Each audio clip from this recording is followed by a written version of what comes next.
করলেই হইল, এই বাড়ি থেকে বের হয়ে যাও। আমার বাড়ি থেকে বাইর করে দিবে।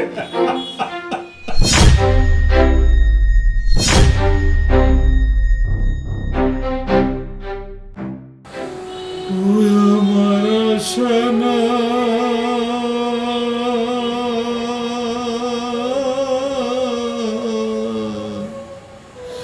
আমার সোনা রে,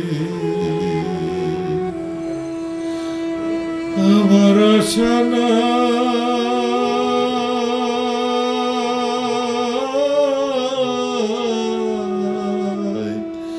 আমার সোনা রে, আশার বাসা কইল গুনে। এই খালি, এই রিকশা যাবেন? বাবা আলী, তুমি এখানে? তুমি রিকশা চালাচ্ছ?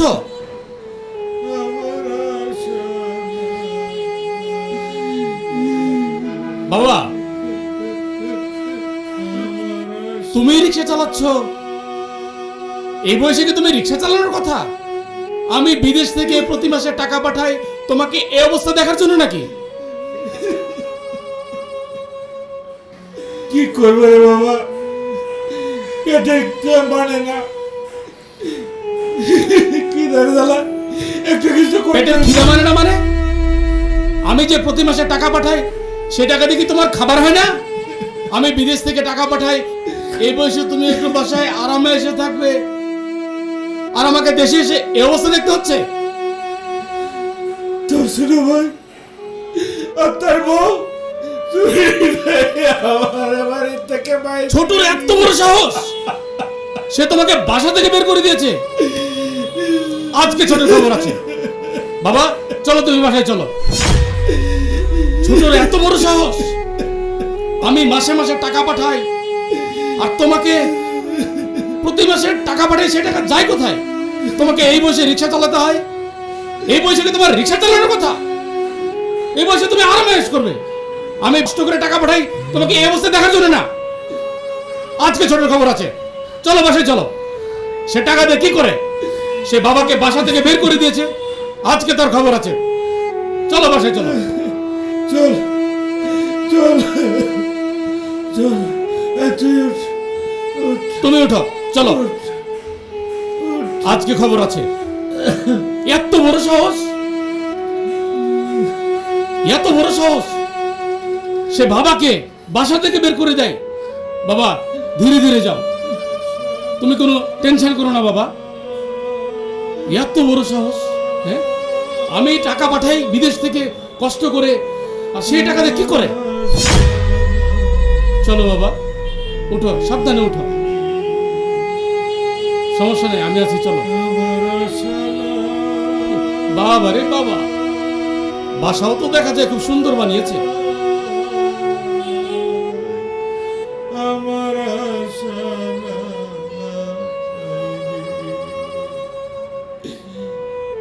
আশার বাসা কইল বাবা, গুনে। তুমি এখানে একটু দাঁড়াও, আমি ভিতরের অবস্থাটা একটু বুঝি। দুঃখ কইবার জায়গা নাই, আমার আশা নাই,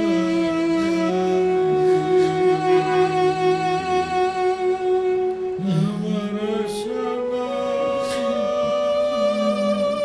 আমার আশা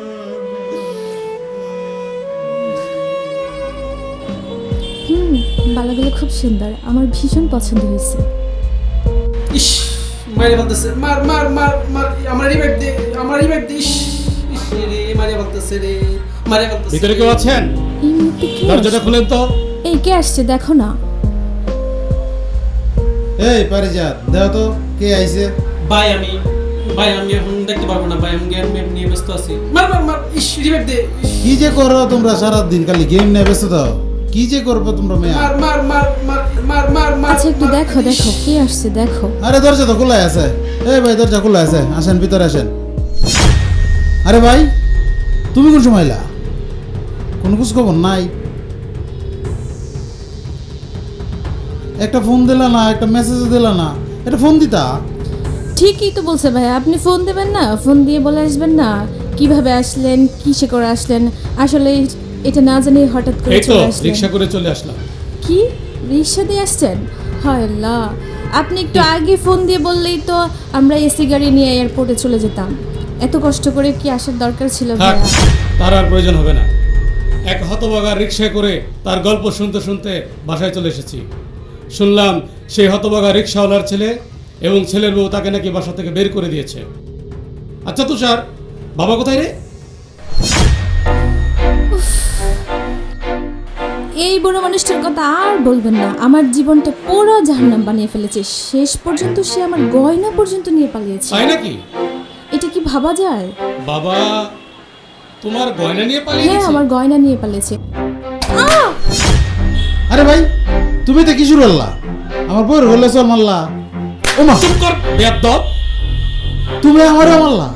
কি শুরু করছো ভাই? তুমি আমার বউরে মারলা, আমারও মারলা। কি হয়েছে কি কও?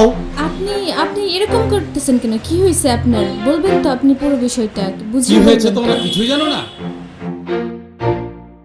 বাবা, বাবা এদিকে আসো। মাই রে ফালছে, এই বেটা আবার করতে পারলো। ভাই বোন সব জানি লাইছে গো। এই রে ফালছে, আল্লাহ জানে কপালে কি আছে। বাবাকে চেনা যায় না? এই সেই রিক্সাওয়ালা, এই সেই হতভাগা রিক্সাওয়ালা, যার রিক্সায় করে যার কষ্টের কথা শুনতে শুনতে আমি বাসায় এসেছি। তার কপালে কি এটাই ছিল?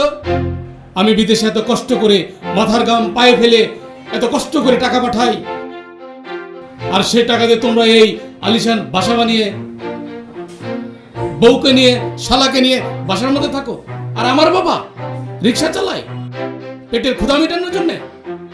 এই বয়সে কি এটা তার কপালে ছিল? এই দেখার জন্য কি আমি বিদেশে গিয়েছিলাম? আসলে ভাইজান হয়েছে কি, আমাদের কথাটা একটু শুনেন। এখানে বিষয়টা হচ্ছে যে তুমি চুপ থাকো, তোমার কোনো কথা শুনবো না। তুই এটা কিভাবে করতে পারলি? আমি সব জানি, যেই বাসায় আমার বাবার জায়গা নাই সেই বাসায় তোমরাও থাকতে পারবে না। এই মুহূর্তে তোমরা বাসা থেকে বের হয়ে যাবে। বললেই হইলো এই বাড়ি থেকে বের হয়ে যাও। এই বাড়িতে যেমন আপনার অধিকার আছে তেমন আমার জামাইয়েরও অধিকার আছে। এই বাড়ি থেকে যদি যাইতেই হয় আমাদেরকে আরো দ্বিগুণ টাকা দিতে হইব। দ্বিগুণ টাকা দিতে হবে? আমি 3 গুণ টাকা দিব। এই তোরা এই মুহূর্তে বাসা থেকে বের হয়ে যা। ভাই, ভাই আমার ভুল হয়ে গেছে ভাই। আমি আর কোনো যেতাম না ভাই। আমি তোমার লগে থাম ভাই। আমার ভুল হয়ে গেছে ভাই। ভুল হয়ে গেছে? বাবাকে বাসা থেকে বের করে দেওয়া ভুল হয়ে গেছে? আর মাপ চাওয়ার জন্য আমার কাছে কেন? যদি মাপ করে সে বাবা মাপ করবে, বাবার কাছে মাপ চায়। বাবা, বাবা আমার মাফ করে দে বাবা। বাবা আমি ভুল করছি বাবা, আমার মাফ করে দে বাবা। আমি আমার বউর কথাই চলছি বাবা, আমার মাফ করে দে বাবা। আমার এরকম করাটা ঠিক হয়েছে না। বাবা আমি আমার ভুল বুঝতাম পারছি। একবার গেলে মাফ করে দাও, আর জীবনের মনে তো না। হেরে তুই মাফ করে দে। ওঠ বাবা, ওঠ। হ্যাঁ শুধু হ্যাঁ মাফ করে দে বাবা। তুমি বলতেছ তাই কিছু করার নাই? তোমার কপালে কি এটা ছিল? তুই এটা কিভাবে করতে পারলি তুষার? তোরা এটা করতে পারলে কিভাবে বাবার সাথে? ভাইজান আমারও ভুল হয়ে গেছে ভাইজান। আমিও বাবার সাথে অনেক খারাপ ব্যবহার করছি ভাইজান, আমারও মাফ করে দেন আমার কাছে মাপ ভাইজান। চাওয়ার কিছু নাই। বাবা আপনি মাফ করে দেন বাবা। আমি আপনার সাথে ভুল করছি, অন্যায় করছি। আমি মাফ চাইতেছি, আমার মাফ করে দেন বাবা। থাক বাদ দে রে মা। চল আমরা সবাই মিলিয়া সুন্দর করে সংসারটাকে চালাই। ঠিক আছে বৌমা, তোমাকে মাফ করে দিলাম। তুমি সংসারটাকে সুন্দর করে সাজাও, যাতে আমরা সবাই সুখে শান্তিতে থাকতে পারি। বাবা হচ্ছে সেই বটবৃক্ষ, যিনি যতদিন পর্যন্ত পাশে থাকবেন কোনো অপশক্তি সন্তানকে স্পর্শ করতে পারবে না। তাই আসুন আমরা বাবা নামের সেই বটবৃক্ষের মূল্যায়ন করতে শিখি।